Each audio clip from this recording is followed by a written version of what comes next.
vocês? Eu espero que sim. Eu sou Eliane Marzani. Se você caiu aqui de paraquedas e nunca me viu na vida, é um prazer, seja bem-vindo. Se você gostar, você fica, deixa o seu joinha, né? Já que o YouTube manda a gente pedir mesmo.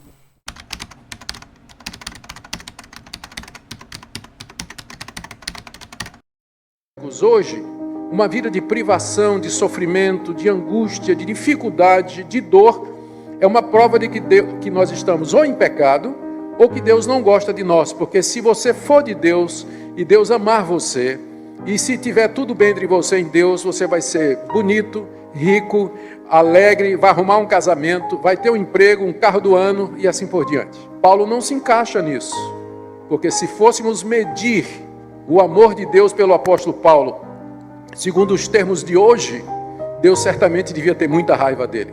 Se a gente fosse medir o amor de Deus pelo apóstolo Paulo, usando os parâmetros da teologia da prosperidade que tem por aí hoje, Paulo seria de fato um rejeitado e alguém contra quem Deus estava bastante irado, porque vocês viram a lista dos sofrimentos dele. Viram a lista dos sofrimentos dele. Então, qual a explicação para um crente fiel, temente a Deus, alguém que amava a Deus, qual a explicação para sofrer tanto? Por que pessoas assim sofrem? Por que crentes fiéis sofrem? E ele explica aqui a partir do verso 7. Vamos ler. Temos, porém, esse tesouro em vasos de barro, para que a excelência do poder seja de Deus e não de nós.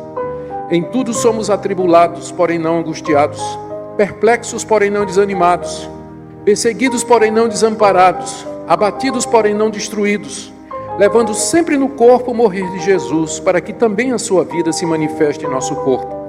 Porque nós que vivemos somos sempre entregues à morte por causa de Jesus, para que também a vida de Jesus se manifeste em nossa carne mortal. De modo que em nós opera a morte, mas em vós a vida. Tendo, porém, o mesmo espírito da fé, como está escrito: eu criei, por isso é que falei.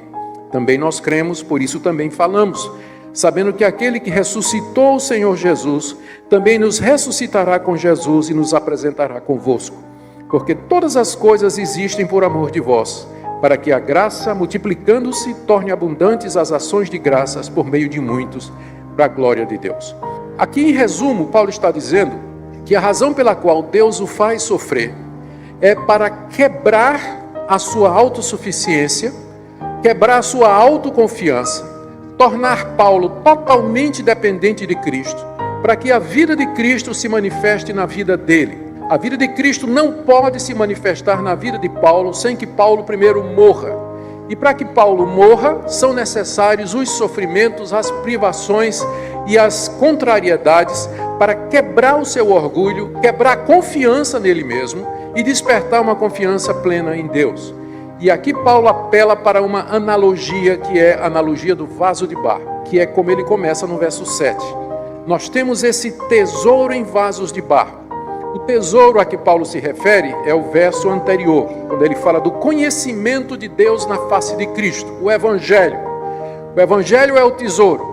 Esse Evangelho, que Jesus Cristo é a imagem do Deus invisível, e que é nele que nós temos plena e completa salvação e redenção, esse tesouro, assim chamado porque é o conhecimento mais precioso do mundo, ele foi, contudo, escondido em vasos de barro, que era uma prática muito comum no Antigo Oriente. As pessoas não tinham bancos em caderneta de poupança, então elas guardavam coisas preciosas ou debaixo do colchão, debaixo do travesseiro, ou escondiam nas paredes das suas casas, ou então pegavam um vaso simples de barro, aparentemente sem valor nenhum, e colocavam dentro seus diamantes, joias, pedras preciosas, o que fosse de precioso para eles.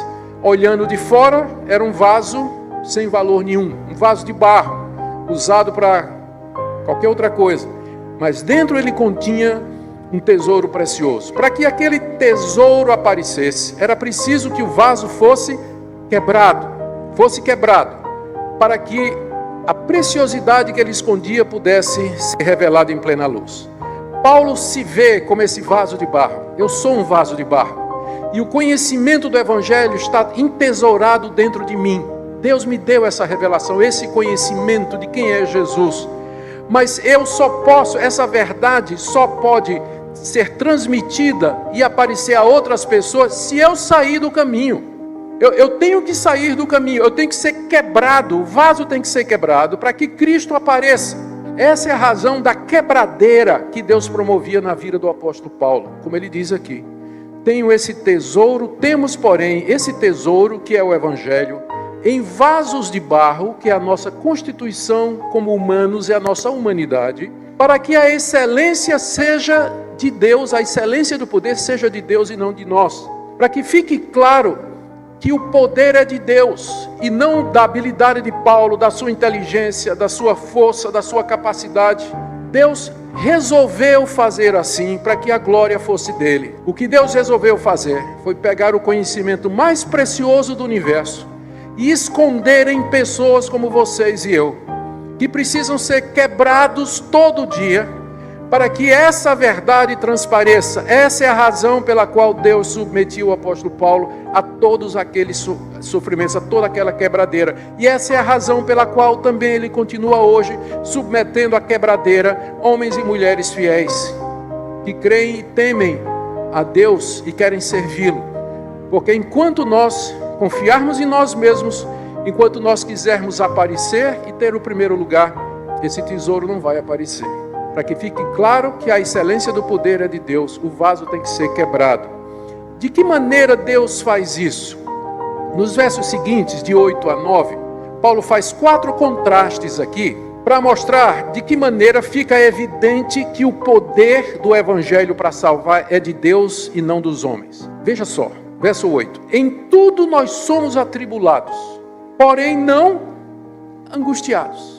Ou seja, Deus quebrava Paulo até onde Paulo podia aguentar. No limite. Em tudo eu sou atribulado, porém não ao ponto de ficar angustiado, desesperado. Deus sabe até onde a gente aguenta. Então Ele nos leva ao extremo, ao ponto até onde a gente pode ir. Segundo contraste. Perplexos, porém não desanimados. Perplexo é alguém que foi surpreendido por alguma coisa que ele não sabe explicar, está perplexo. Então, não poucas vezes na sua vida, Paulo se viu perplexo. Deus, por que isso está acontecendo?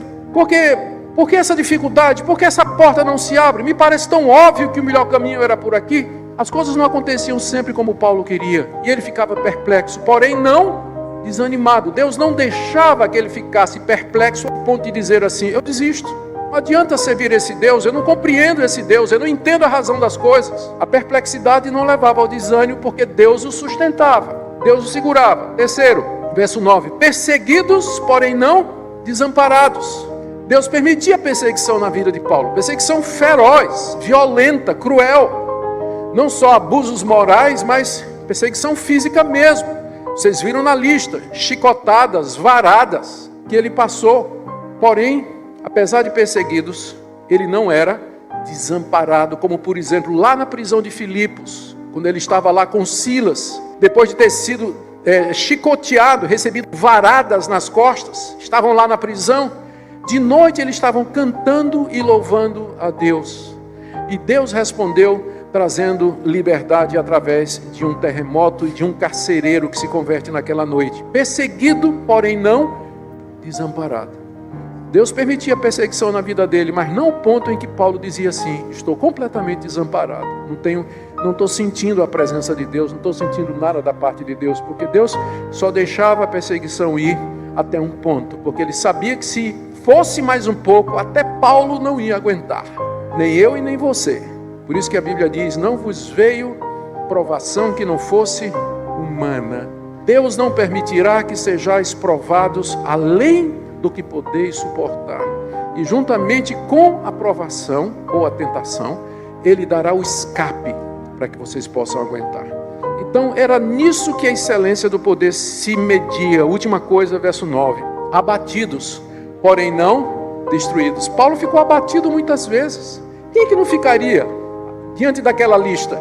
Quantas vezes Paulo não deve ter ficado abatido, mas nunca destruído, dizendo: chegou o fim, minha vida acabou, é o fim de tudo, não vale mais a pena, não vale mais a pena. É nesse sentido que a excelência do poder se demonstra, ou seja, que o poder excelente é de Deus. é que Deus usa criaturas frágeis, criaturas vulneráveis, pessoas limitadas, pessoas sofridas, que podem, sujeitas a todo tipo de mudança, de dor aqui nesse mundo. Através delas, Deus manifesta o seu poder mediante o tesouro desse conhecimento que é o Evangelho. Essa é a razão pela qual eu sofro, diz o apóstolo Paulo. Então aquilo que os seus inimigos diziam, que era algo contra, tipo assim, essas listas de sofrimentos aqui é uma prova de que Paulo não é de Deus, porque como é que Deus deixaria um servo seu passar por tudo isso? Paulo diz exatamente o contrário. Esses sofrimentos são para que fique claro que Deus é Deus, eu sou apenas um vaso de barro. É para esse motivo que Deus permite esse tipo de coisa. E aí ele tira as conclusões disso no verso 10 até o verso 11, explicando que é dessa forma que a vida de Cristo se manifesta. Verso 10, levando sempre no corpo o morrer de Jesus, para que também a sua vida se manifeste em nosso corpo.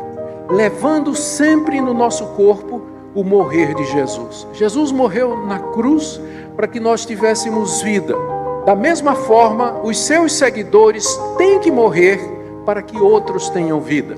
É nesse sentido que Paulo diz, eu levo no corpo o morrer de Jesus. Ou seja, eu sou uma pessoa que estou condenada à morte, embora viva.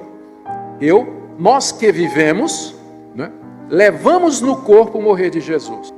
Por isso não adianta insistir em viver. Viver aqui é viver para a sua glória. Viver para você mesmo, viver para os seus interesses, pensar só nas coisas daqui, porque o cristão, por definição, é um dead man walking, já tem a sentença de morte sobre ele. Ele tem que morrer para que Cristo viva, como ele diz aqui, verso 10, voltando, levando sempre no corpo o morrer de Jesus, para que também a sua vida se manifeste em nosso corpo. Porque não é isso que nós queremos, que Jesus viva em nós, que a vida dele se manifeste em nós, a vida do Cristo ressurreto se manifeste em nós, porque esse é o verdadeiro poder do cristianismo, não é a sua vida, mas o Cristo ressurreto vivendo em mim. Mas para que ele viva em mim, eu tenho que morrer.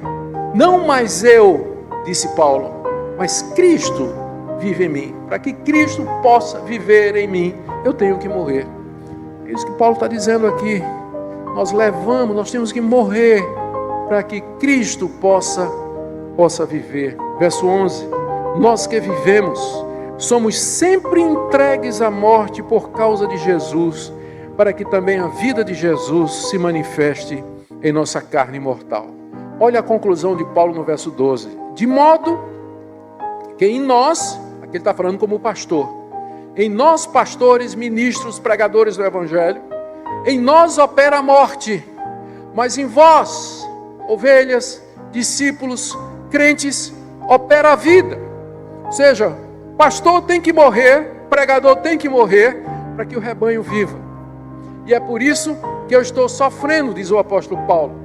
É por isso que Deus me quebra, por isso essa lista de sofrimentos aqui, porque eu só posso ser útil se eu estiver morto. Se eu estiver morto. Em nós opera a morte, mas em vós opera a vida. Não tome o que eu estou dizendo literalmente e que ninguém tente alguma coisa contra a vida do pastor Martinho, por favor. Dizendo assim, pastor bom é pastor morto. É verdade. Pastor bom é pastor morto. Porque em nós opera a morte, mas em vós a vida. E o que é verdade a respeito dos pastores, é verdade a respeito dos cristãos também. Como cristão, a morte tem que operar em nós, para que através de nós a vida de Cristo possa fluir para outras pessoas. Enquanto nós nos apegarmos à nossa vida, a vida de Cristo não fluirá em nós. Paulo está só repetindo o que Jesus Cristo disse: quem ama a sua vida, perdê-la-á. Mas quem perder a sua vida por amor de mim, esse a achará. Ele estava falando exatamente disso, de nós renunciarmos a nós mesmos, renunciar aos nossos projetos de vitória, de sucesso, todos voltados para nós mesmos, e focarmos no que é eterno, e vivermos para aquilo que é do reino de Deus. Isso não significa que a gente vai ser um monte de ET desconectados do dia a dia. Ainda temos que ir trabalhar, temos que estudar, temos que criar os filhos, temos que ganhar o pão, temos que ajudar as pessoas ao nosso redor, temos que nos envolver na sociedade como cidadãos brasileiros. Mas o nosso foco nunca poderá ser essas coisas. Nunca. Essa não é a razão da minha existência, não é essa a razão pela qual Deus me chamou e nem chamou você. Por isso que a quebradeira é necessária. Para Deus dizer, as coisas que você aprecia, as coisas que você considera mais importantes na sua vida, elas são como um vaso de barro. O que é mais importante é o tesouro que vai ficar para todo sempre. Muito obrigado